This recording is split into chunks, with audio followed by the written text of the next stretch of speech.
Austen, followed by Of God Knows Where. Already Jane Austen. She didn't try out Jane Lefroy because she was 20 by then.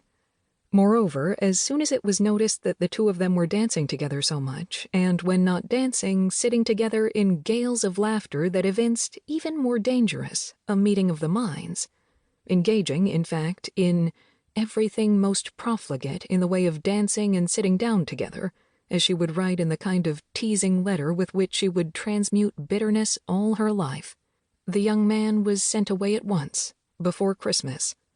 This was partly to spare the feelings of the young Jane Austen, since there was no way that Tom Lefroy could marry her.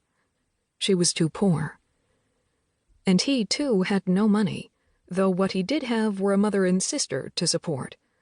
He needed an heiress, and he got one, and went on to become Lord Chief Justice of Ireland, and lived to say that he liked Jane Austen very much, perhaps even half loved her, with a boyish love.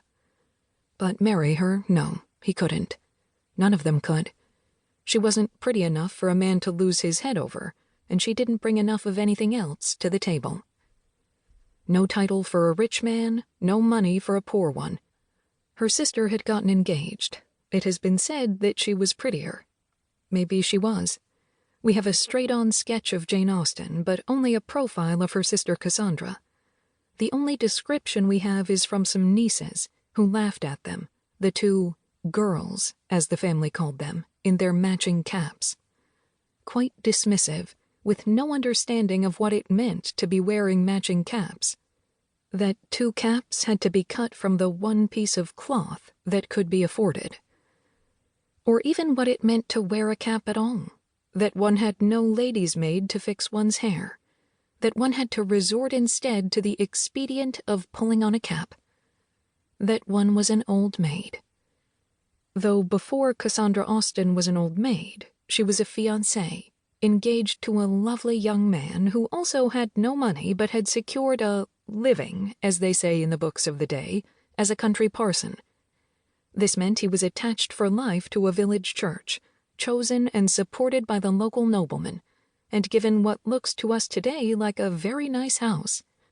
The problem being that the smaller churches offered salaries too small for a man with a family, so that a parson with a wife had to scrabble together 2 or 3 of these livings, which was precisely what Cassandra Austen's parson was in the process of doing. And though no one could have called the match a triumph, still everyone was pleased, and at that point Cassandra had the prospect of a home of her own, much like the one her clergyman father had provided for them growing up, and, if God willed, a happy family. Cheerful, if slightly improvident, with lots of rosy-cheeked children and a maid or two to milk the cow and make the beer. A carriage eventually, if things progressed as they often did.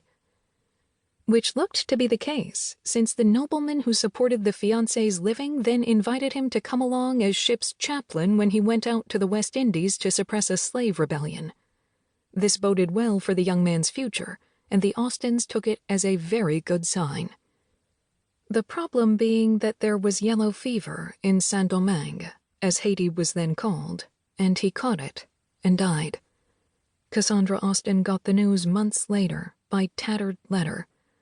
The nobleman who took him out there was sorry.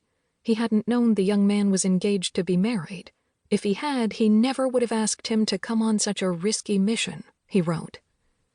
Which was probably true, but on the other hand, that was it for Cassandra Austen. She put on mourning clothes and her cap and set about waiting to die, nursing this friend through childbirth, that one through illness, caring for the children and the old ones, refusing to consider the several other suitors who tentatively raised their heads.